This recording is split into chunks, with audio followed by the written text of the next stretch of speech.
श्रीराम समर्थ. आपण भगवंतासाठी चालू आहोत. आपण स्वप्नात असतो तोपर्यंत स्वप्नच खरे आहे असे वाटते. त्याचप्रमाणे जोपर्यंत भगवंताचे सत्यत्व आपल्याला नीट समजत नाही तोपर्यंत हे सर्व मिथ्या असणारे जग आपण भ्रमाने सत्यच मानित असतो. जे चिरकाल राहते तेच खरे सत्य होय. आपला मार्ग चुकला आहे एवढे जरी समजले तरी सत्याकडे जाता येते. मन विषयाकडे लावून नाही समाधानाचा अनुभव येणार. समाधान जिथे भंगते तो मार्ग खास चुकीचा आहे. मुंगळा गुळाच्या खड्याला चिकटतो. मान तुटली तरी सोडित नाही.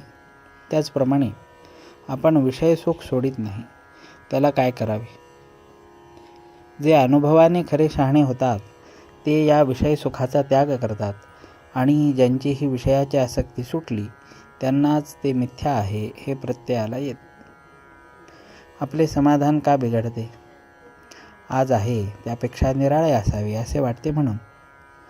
जो जिन्नस जिथे ठेवला आहे ती जागा सोडून आपण त्रिभुवन जरी शोधले तरी तो सापडत नाही. त्याप्रमाणे ज्या वस्तूमध्ये समाधान नाहीच त्यामध्ये कितीही शोधले तरी ते आपल्याला मिळत नाही. समाधान फक्त भगवंताजवळ आहे.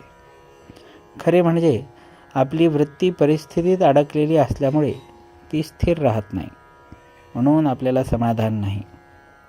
मनुष्य आहे त्या स्थितीला कंटाळून सुख मिळावे यासाठी जे करायला जातो ते शेवटी दुःखाचेच होते. म्हणून आहे त्या परिस्थितीत समाधान मानायला शिकावे.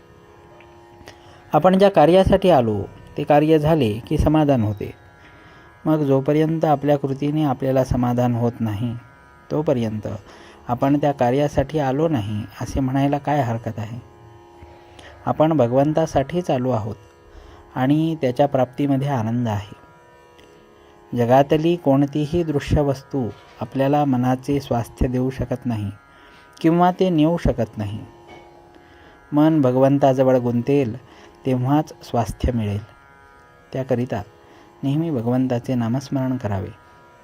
त्याचे गुणवर्णन ऐकावे. त्याच्याशिवाय दुसरी गोष्ट काढूच नये. मिथ्या समजून प्रपंच करावा आणि भगवंताचे होऊन राहावे. नामाच्या उलट सांगतील त्यांच्यावर विश्वास ठेवू नये. कोरडा वेदांत ऐकू नये. प्रत्येक नामागणिक भगवंताची आठवण होते, म्हणून नामच सर्वस्व मानावे. नामात काय आहे ते घेतल्यानेच सर्व काही कळून येते.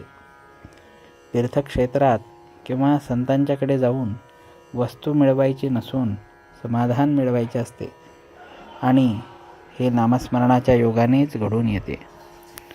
प्रपंचाचा अनुभव कष्टमय आहे पण भगवंताचा अनुभव आनंदमय आहे. जानकी जीवन स्मरण जय जय राम.